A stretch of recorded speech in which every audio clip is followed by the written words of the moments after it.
Le néocolonialisme français se permet tout, surtout quand il inspire le terreau-journalisme français. L'une des règles de cette déviance typique du déni de réalité des puissances néocolonialistes, c'est celle de l'inversion des responsabilités qui consiste à culpabiliser les victimes et blanchir les criminels. Regardez bien cet intitulé du quotidien français Libération. Alors même que l'objet de l'article concerne l'espion de la DGSE, arrêté, jugé et condamné à 20 ans de prison à Mali, pour participation à une tentative de coup d'État, à savoir le tristement fameux lieutenant-colonel Jean-Christian Bernard Vézillier, Libération choisit de mettre en exergue, pour illustrer l'article, une photo du chef de l'État du Mali, le général d'armée Assimi Goïta. Quel est le message caché dans cette inversion d'image? La presse française accuse en fait le président malien et met sa propre tête à prix pour cause d'arrestation, de jugement et de condamnation de l'indélicat espion français condamné à juste titre par la justice malienne. Alors même que la justice malienne a condamné Jean Vézillier sur la base d'infractions dûment établies, la presse française s'acharne à voir dans l'arrestation le jugement et la condamnation de cet espion un crime de lèse-majesté qu'aurait commis le chef de l'État malien contre un représentant de la junte néocolonialiste et terroriste français qui sévit pourtant depuis plusieurs décennies en Afrique.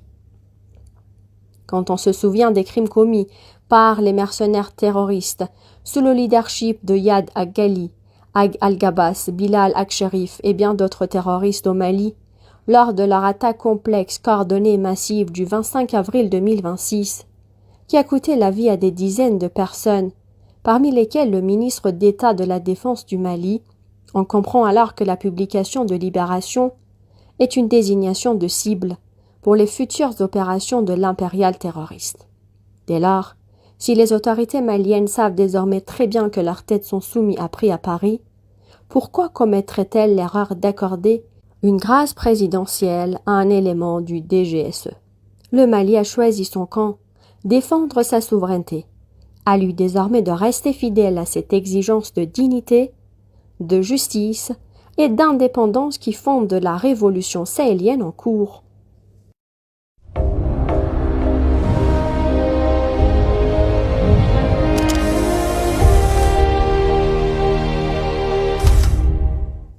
Région de Ségou, où les FAMA annoncent la neutralisation d'une dizaine de terroristes à Bélédaga, dans le cadre de la poursuite des missions de reconnaissance offensive. Sur l'ensemble du territoire national, les forces armées maliennes ont mené une opération aérienne ciblée dans la région de Ségou. Selon l'état-major général des armées, l'intervention a permis de neutraliser plusieurs combattants armés et de détruire leurs dispositifs logistiques. Les forces armées maliennes poursuivent leur opération de sécurisation du territoire national. Dans un communiqué publié ce 11 juin, l'état-major général des armées a annoncé qu'une frappe aérienne avait été menée avec succès contre un groupe armé dans le village de Bélédaga, situé dans la région de Ségou. Selon les informations communiquées par l'armée, cette opération s'inscrivait dans le cadre des missions de reconnaissance offensive actuellement conduites sur l'ensemble du territoire national. Les vecteurs aériens des FAMA ont ciblé un groupe composé d'une dizaine d'individus armés. L'intervention aurait permis la neutralisation d'une dizaine de terroristes, ainsi que la destruction de leur logistique. Les opérations d'évaluation se poursuivent sur le terrain afin de confirmer l'ensemble des résultats de cette action militaire.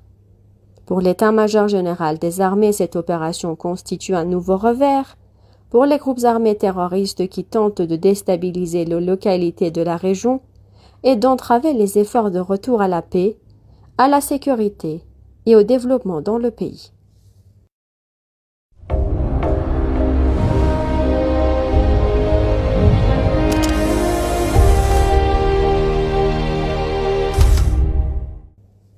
Les administrations fiscales ouest-africaines étaient en conclave à Bamako. Le ministre d'État, ministre de l'Économie et des Finances, Alou-Seni Sanou, qui présidait la rencontre, a rappelé la nécessité de bâtir des administrations fiscales fortes, crédibles, résilientes et capables d'accompagner les transformations économiques du pays et de répondre aux aspirations des populations. Bamako a accueilli la 22e réunion du conseil d'administration du Forum des administrations fiscales ouest-africaines, connu sous son acronyme anglais WATAF. La cérémonie d'ouverture a été présidée par le ministre d'État, ministre de l'Économie et des Finances, Alou-Seni Sanou, en présence de la présidente du conseil d'administration et du secrétaire exécutif du Forum.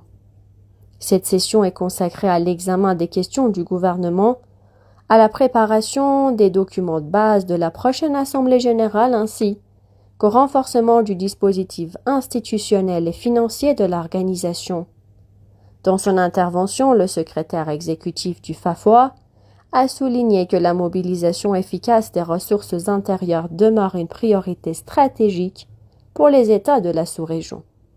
Face aux besoins croissants de financement du développement, à la transformation numérique des économies, à l'internationalisation des activités économiques et aux défis liés à la conformité fiscale, les administrations fiscales sont appelées à s'adapter, à innover et à améliorer continuellement leurs performances. Pour sa part, la présidente du conseil d'administration a rappelé que cette réunion intervient dans un contexte où les administrations fiscales jouent un rôle de plus en plus déterminant dans le financement du développement des États.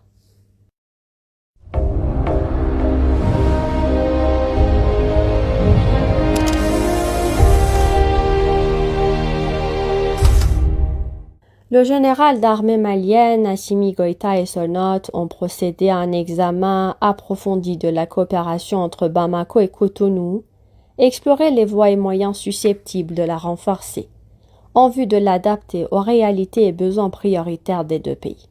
Ils ont aussi abordé des sujets relatifs à l'intégration et au brassage des peuples, sans occulter l'évolution de la situation sécuritaire et politique en Afrique de l'Ouest et au Sahel. Dans le cadre de sa tournée dans la sous-région, le nouveau président de la République du Bénin, Romuald Wadagni, a effectué une visite d'amitié et de travail à Bamako. Le chef de l'État béninois a été accueilli par son homologue malien, le général d'armée Assimi Goïta. Après un premier entretien en tête-à-tête, dans le salon d'honneur de l'aéroport, les deux chefs d'État ont mis le cap sur le palais de Koulouba, où ils ont eu un second échange à huis clos, suivi d'une séance de travail élargie à leurs proches collaborateurs. Au terme de la visite, un communiqué conjoint a été lu par le ministre des Maliens, établi à l'extérieur et de l'intégration africaine. Les échanges ont porté sur des sujets d'intérêt commun au niveau bilatéral, sous-régional, régional et international, indique le communiqué. À son tour, poursuit la même source, le président du Bénin a présenté ses condoléances au chef de l'État suite aux attaques terroristes du 25 avril dernier. Au plan bilatéral, signale le communiqué, les présidents Goïta et Wadagni ont procédé à un examen approfondi de la coopération entre Bamako et Cotonou et exploré les voies et moyens susceptibles de la renforcer davantage en vue de l'adapter aux réalités et besoins prioritaires des deux pays.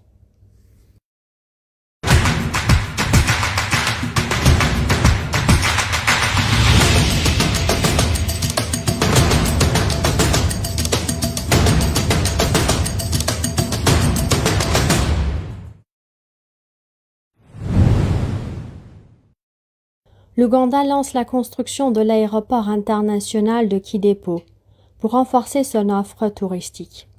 Longtemps pénalisée par un déficit d'infrastructures de transport, la région de Kidepo pourrait bénéficier d'un nouvel élan économique. Les travaux de construction du futur aéroport international de Kidepo ont officialisé en Ouganda. Le projet vise à renforcer la connectivité aérienne du nord du pays et à soutenir le développement touristique de cette région encore peu desservie. L'infrastructure comprendra notamment une piste principale de 3,6 km capable d'accueillir des gros porteurs, un terminal passager de 7 308 m², ainsi qu'un terminal de fret de 74 000 carrés.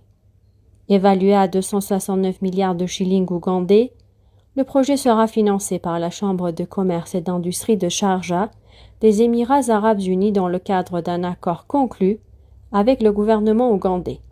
Celui-ci prévoit également le développement de complexes hôteliers dans la région.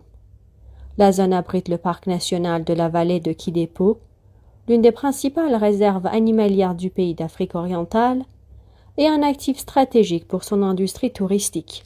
Le projet s'inscrit dans la stratégie de Kampala, visant à faire du transport aérien un levier de croissance pour le tourisme.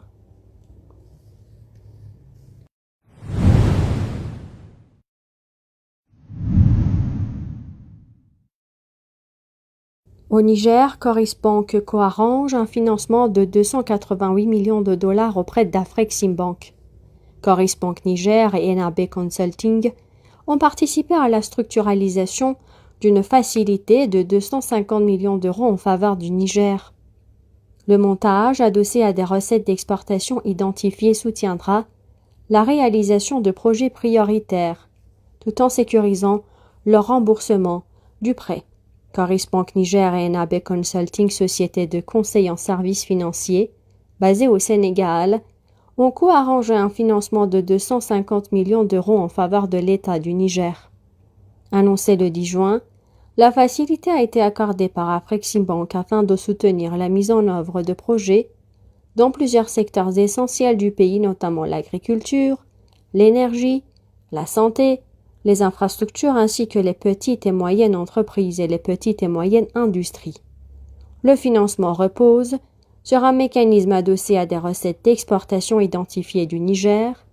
Une partie des revenus d'exportation du pays sera affectée au remboursement de la dette, contribuant ainsi à réduire le risque associé à l'opération et à renforcer la capacité de remboursement de l'emprunteur.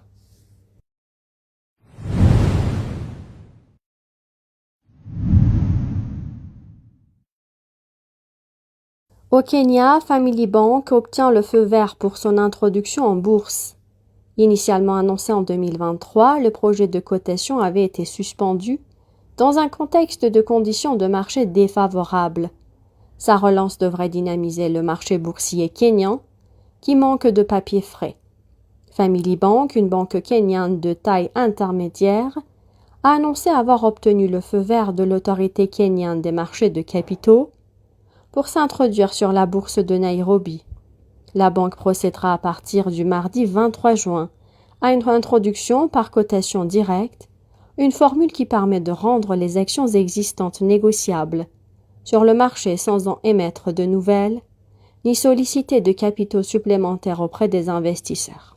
L'opération, pilotée par Standard Investment Bank, devrait ainsi servir à accroître la liquidité pour les actionnaires actuels et à renforcer la transparence financière à travers les exigences de reporting financier imposées par la Nairobi Securities Exchange.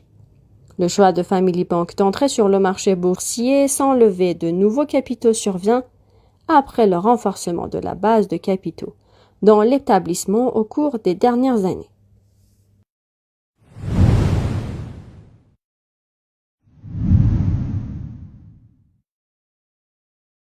La RDC dévoile son système national d'identification numérique, le RDC PASS, dans l'objectif de doter chaque citoyen d'une identité numérique unique, vérifiable et infalsifiable. Les autorités congolaises ont engagé un vaste programme d'identification électronique. La solution est en phase de déploiement. La République démocratique du Congo s'apprête alors à lancer le RDC PASS, son système national d'identification numérique. Le dispositif vise à attribuer à chaque citoyen une identité numérique interopérable appelée à être utilisée dans les services administratifs, financiers et sociaux.